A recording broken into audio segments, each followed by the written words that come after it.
Friends అందరూ బాగున్నారు కదా. Welcome to Yog stack. యూకేలో ఉండే వాళ్ళకి ఇది ఒక ఇంపార్టెంట్ ఇన్ఫర్మేషన్. సో మీరైతే లాస్ట్ వరకు జాగ్రత్త చూడండి, వెరీ ఇంపార్టెంట్. ఎందుకంటే స్కిల్డ్ వర్కర్ వీసా అంటే సిఓఎస్, సర్టిఫికేట్ ఆఫ్ స్పాన్సర్షిప్ అనేది ఉంది కదా. సో దాని మీద చాలామంది చాలా కంపెనీల్లో చాలా చోట్ల పనిచేస్తున్నారు రీసెంట్గా. ఓకే, అయితే ఇందులో రెండు రకాలు ఉన్నాయి. ఒకటి కంపెనీ స్పాన్సర్ చేస్తే ఇంకా వాళ్ళకి రెగ్యులర్గా పే చేస్తూ ఉంటారు, నో ప్రాబ్లం. జనరల్‌గా చాలామంది ఏంటంటే జాబులు దొరకనటువంటి వాళ్ళు డబ్బులిచ్చి వీసాలు చేయించుకుంటారు. అది అందరికీ తెలిసిందే.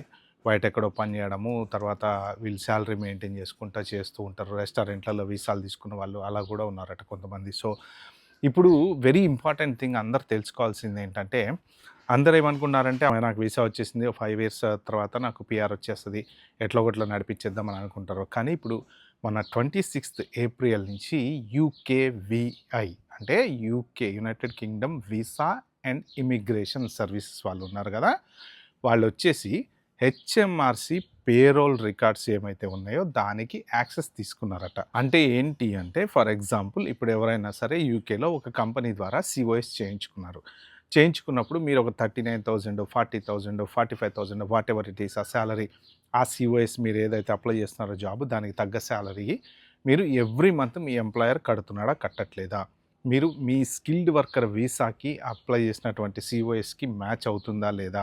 సో జనరల్గా ఎలా ఉంటుంది ట్యాక్స్ సిస్టమ్ ఏంటంటే, ఎవ్రీ మంత్ కంపెనీలో ఎంతమంది ఎంప్లాయీస్ ఉన్నారో అంతమందికి అకౌంటెంట్ ఏం చేస్తాడంటే ట్యాక్స్ రికార్డ్స్ అన్ని సెట్ చేసేసి ఇంత కట్టాలి, ఈ ఎంప్లాయర్కి ఇంత జీతానికి ఇంత కట్టాలి అని చెప్పేసి ఒకటి కంపెనీకి పంపిస్తారు. అట్ ద సేమ్ టైం హెచ్ఎంఆర్సీకి అప్డేట్ చేస్తాడు. ఓకే, సో అంటే ఏంటంటే ఇప్పుడు మేము ఈ ఎంప్లాయ్కి ఫర్ ఎగ్జాంపుల్ ఒక 3,000 పౌండ్స్ పర్ మంత్ శాలరీ అనుకోండి, ఎగ్జాంపుల్గా చెప్తున్నాను నేను. ఒక 700 దానికి ట్యాక్స్ కట్టాలి, ఒక 200 ఎన్ఐ నెంబర్ కట్టాలి అనుకోండి.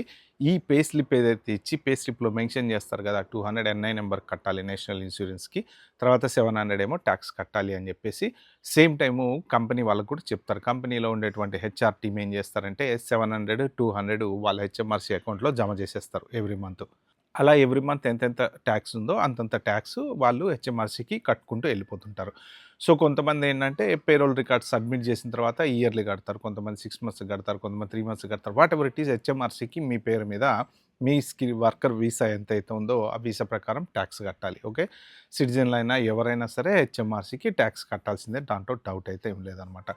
సో ఇప్పుడు వచ్చేసి ఈ ట్యాక్స్ మీరు కరెక్ట్గా కడుతున్నారా కట్టట్లేదా, ఎవ్రీ మంత్ కడుతున్నారా కట్టట్లేదా, సో శాలరీ కంప్లైంట్స్ అంటారనమాట. ఇప్పుడు వీళ్ళకి యూకే వీసా డిపార్ట్మెంట్ ఎవరెవరైతే వీసా మీద ఉన్నారో వాళ్ళందరికీ సంబంధించినటువంటి కంపెనీలకు సంబంధించినటువంటి పేరోలు యాక్సెస్, హెచ్ఎంఆర్సీలో ఉండేటువంటి యాక్సెస్ వీళ్ళకి ఇచ్చారనమాట. అంటే ఇప్పుడు వీళ్ళు మానిటర్ చేస్తారు. ఫర్ ఎగ్జాంపుల్ మీరు సివైఎస్ మీద ఉన్నారు, ఒక 2 నెలలు వర్క్ చేశారు, ట్యాక్స్ కట్టారు. తర్వాత ఒక నెల రోజులు మీకు వాడు కట్టలేదు, ట్యాక్స్ కట్టలేదు, కంపెనీ వాళ్ళు మిస్ చేశారు. సో దానివల్ల వాళ్ళకి ఎంత ట్రబుల్ ఉంటుందో మీకు అంతే ట్రబుల్ ఉంటుంది. ఎందుకంటే వీసా మీద ఉన్నారు కాబట్టి మీరు వీసా రూల్స్ ఫాలో అవ్వట్లేదు, వీసా వయోలేట్ చేసినట్టు అవుతుందన్నమాట. సో రీజన్ ఏంటి అనేది మీరు ఒకవేళ చెప్పగలిగితే హోమ్ ఆఫీస్కి చెప్పొచ్చు. శాలరీ ఇవ్వలేదు అంటే అక్కడికి మీరు జాబ్ చేయట్లేదని అర్థం అనమాట. సో కొంతమంది ఏం చేస్తారంటే ట్యాక్స్ కడుతూ మెయింటైన్ చేస్తూ బయట పార్ట్ టైం చేసుకుంటూ ఉంటారు. మీకు కరెక్ట్గా ఆ కంపెనీ పే స్లిప్ తీసుకున్నప్పుడు మీ స్కిల్ వర్కర్ వీసా ఏదైతే ఉందో దానికి శాలరీ ఏదైతే ఉందో ఆ శాలరీ ప్రకారం మీకు ఎవ్రీ మంత్ పే స్లిప్ వస్తుందా రావట్లేదా, ఎవ్రీ మంత్ వాళ్ళు కడుతున్నారా కట్టట్లేదా, వీసా ఉందా లేదా ఇంపార్టెంట్ కాదు. చాలామంది ఏమనుకుంటారంటే అమ్మాయి మనకి వీసా వచ్చేసింది మనం ఎట్లా నడిపించేసుకుందాం. వీసా ఉండడం ఒక్కటే ఇంపార్టెంట్ కాదు, లాంగ్ రన్లో మీరు కరెక్ట్గా ఉండాలి, డిపోర్ట్ అవ్వకూడదు. అంటే మీ కంపెనీ ట్యాక్స్ కడుతుందా కట్టట్లేదా అనేది వాళ్ళు ఎవ్రీ మంత్ చెక్ చేయబోతున్నారు. ఈ రూల్ వచ్చేసి మొన్న 2026 ఏప్రిల్ నుంచి స్టార్ట్ అయిందనమాట.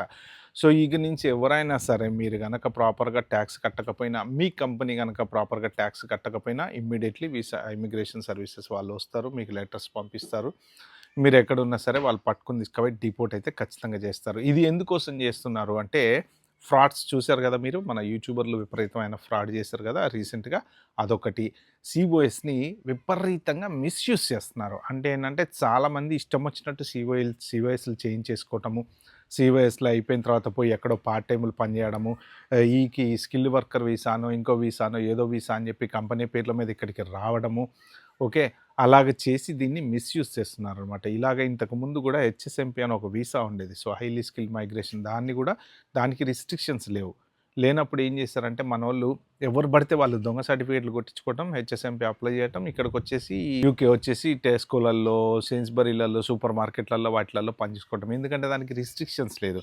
ఈ వర్క్ పర్మిట్ సీఓఎస్‌కి ఏదైతే వర్క్ పర్మిట్ ఇస్తారో దానికి రిస్ట్రిక్షన్ ఉంటది. ఏంటి, మీకు ఎవరైతే సీఓఎస్ చేస్తారో వాళ్ళ కంపెనీలో పని చేయాలన్నమాట. అందుకనే ఇప్పుడు ఈ స్కామ్ గురించి, ఈ యూట్యూబర్ గురించి ఇంత గోల జరగడానికి కారణం ఏందంటే, వాళ్ళు ఇక్కడికి తీసుకొస్తున్నారు, డబ్బులు తీసుకుంటున్నారు, సీఓఎస్ క్యాన్సిల్ చేస్తున్నారు. ఎందుకు క్యాన్సిల్ చేస్తున్నారు అంటే వాళ్ళు సాలరీ ఇవ్వాలి. సాలరీ ఇవ్వకపోతే ఇది మన టాక్స్ డిపార్ట్మెంట్ వాళ్ళు పట్టుకుంటారు. ఎందుకంటే వాళ్ళకి కంపల్సరీ మీ పేరు మీద ట్యాక్స్ కట్టాలి. మీరు వాడు ట్యాక్స్ కట్టడు, మీకు సాలరీ ఇవ్వడు. వాడు ఓన్లీ ఏంటంటే అగ్రీమెంట్ జనరల్‌గా వీళ్ళు అంటే అగ్రీమెంట్ అంటే రిటెన్ అగ్రీమెంట్ కాదు. జనరల్‌గా వీళ్ళు మాట్లాడుకునేటప్పుడు ఏంటంటే, నేను వీసా చేపిస్తాను, నువ్వు యూకే వచ్చి జాబ్ ఎత్తుకో, ఇలాంటి మాటలు మాట్లాడుకుంటుంటారనమాట. అందుకనే వాళ్ళు ఇక్కడికి వచ్చిన తర్వాత వీళ్ళకి జాబ్ ఉండి తీసుకురారు కదా! వీళ్ళని స్కామ్ చేసి తీసుకొస్తున్నారు. వచ్చింది వాళ్ళకి డబ్బులు వాళ్ళకి అక్కడ వచ్చేస్తాయి, ఇక్కడ వచ్చేస్తాయి, ఎక్కడో ఒకటి వచ్చేస్తాయి. ఇక్కడికి వచ్చిన తర్వాత వాడు సావు, వాడు చస్తాం, మనకు సంబంధం లేదనమాట. ఇలాంటివి గవర్నమెంట్‌కి తెలుసు. ఎప్పటినుంచో జరుగుతున్నాయి. ఇప్పుడు కాదు, చాలా రోజుల నుంచి జరుగుతున్నాయి. ఇవి కొత్తవేం కాదు. అప్పుడు హెచ్ఎస్ఎంపీకి ఎలా జరిగిందో ఇప్పుడు సీఓఎస్‌కి అలా జరుగుతుంది. అప్పుడు హెచ్ఎస్ఎంపీ కూడా ఇలానే వాడుకున్నారు. ఒక దగ్గర దగ్గర ఒక 15 ఇయర్స్ బ్యాక్ అనుకుంటా మోస్ట్ ప్రాబబ్లీ. ఆ హైలీ స్కిల్డ్ అది పెట్టింది ఎందుకు అంటే హెచ్-1బీ వీసా అమెరికాలో లాగా హైలీ స్కిల్డ్ వాళ్ళే యూకే రావాలి, వచ్చి మంచి మంచి ఐటీ జాబ్‌లలో చేయాలని. ఐటీ జాబులు చేసుకున్న వాళ్ళు చేసుకున్నారు, అది వేరే విషయం. కానీ ప్రతి వోళ్ళు 70% దగ్గర దగ్గర ఆ వీసా మీద వచ్చేయటము, దానికి ఏజెంట్లు వీసాలు చేపిచ్చేయటము, అదంతా ఒక పెద్ద రాకెట్ లాగా నడిచిందనమాట అప్పుడు. రావడము, ఎక్కడ పడితే అక్కడ పార్ట్ టైములు చేసుకోవడము, రిస్ట్రిక్షన్స్ లేదు కాబట్టి. జెన్యూన్‌గా పెద్ద పెద్ద కంపెనీల్లో జాబులు చేసుకున్న వాళ్ళు చేసుకున్నారు, అది వేరే విషయం. Other than that. అందుకని ఏం చేసింది గవర్నమెంటు, అరే ఇట్లా కాదురా నాయనా వీళ్ళంతా దీన్ని మిస్‌యూజ్ చేస్తున్నారు. సో మిస్‌యూజ్‌లో మనోళ్ళు నంబర్ 1 ఉంటారు కదా! అసలు మనం పెట్టిన రీజన్ ఒకటి, ఇక్కడ జరిగేది ఒకటి అని చెప్పి దాన్ని క్లోజ్ చేసేసారు కొన్ని రోజుల తర్వాత.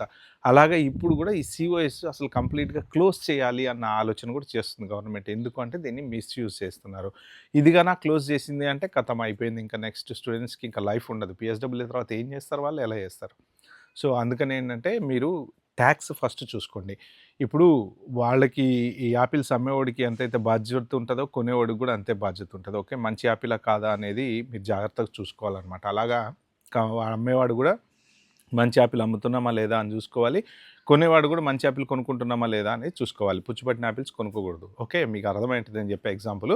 సో జాగ్రత్తగా చూసుకోండి. మీ కంపెనీ మీరు ఎవ్రీ మంత్ ట్యాక్స్ కడుతున్నారా కట్టట్లేదా అని చూసుకోవటం మీ బాధ్యత కూడా. కంపెనీ వాళ్ళ బాధ్యతతో పాటు మీ బాధ్యత కూడా. లేదు అంటే మాత్రం మీకు ఇప్పుడు పీఆర్‌కి వెళ్ళినప్పుడు ప్రాబ్లమ్ అవుతుంది. ఒక్క మంత్ ట్యాక్స్ ఎగ్గొట్టినా పీఆర్‌కి వెళ్ళినప్పుడు ప్రాబ్లమ్ అవుతుంది. మీ పర్మనెంట్ రెసిడెన్సీ అప్లై చేసుకుంటారు కదా 5 ఇయర్స్ తర్వాత, అప్పుడు మీకు ప్రాబ్లమ్ అవుతుందన్నమాట. అందుకని మీరు జాగ్రత్తగా every month pay slip check చేసుకుంటూ ఉండండి. అవసరమైతే అకౌంటెంట్‌తోని మాట్లాడండి. మా కంపెనీ వాళ్ళు ట్యాక్స్ కడుతున్నారా? కట్టట్లేదా? పెద్ద కంపెనీల గురించి నేను మాట్లాడట్లేదు. పెద్ద కంపెనీలు స్పాన్సర్ చేసినప్పుడు వాళ్ళు ఆబ్వియస్‌లీ కట్టుకుంటారు. ఎందుకంటే లేకపోతే వాళ్ళకి ట్రబుల్. ఇవన్నీ కూడా నేను చెప్పేదేందంటే ఇంకా ఈ జనరల్‌గా ఎవరెవరైతే వీసాలు చేసేటువంటి కంపెనీలు, చిన్న చిన్న ఏజెంట్లు వీళ్ళందరూ ఉంటారో, వాళ్ళు గనక పేరోల్ ప్రాపర్‌గా రన్ చేయకపోతే చాలా ట్రబుల్ అవుతుందనమాట. సో అది ఒక్కటి. ఎందుకంటే వాళ్ళకి లైసెన్స్ రివోక్ చేస్తారు, కంపెనీ క్లోజ్ చేస్తారు, ఫైన్ ఏస్తారు. బట్ మీ లైఫ్ కూడా same time at the time మీకు కూడా ఇబ్బందే అయితది. ఇంక మీ ఫ్యూచర్ సెటిల్మెంట్ ఉండదు. ఓకే ఫ్రెండ్స్, ఇది ఈ వీడియోలో చెప్దాం అనుకుంది. ఈ వీడియో కనుక మీకు నచ్చినట్టుంటే ప్లీజ్ అండి like, share, subscribe my channel. Thank you. Bye. Have a good day.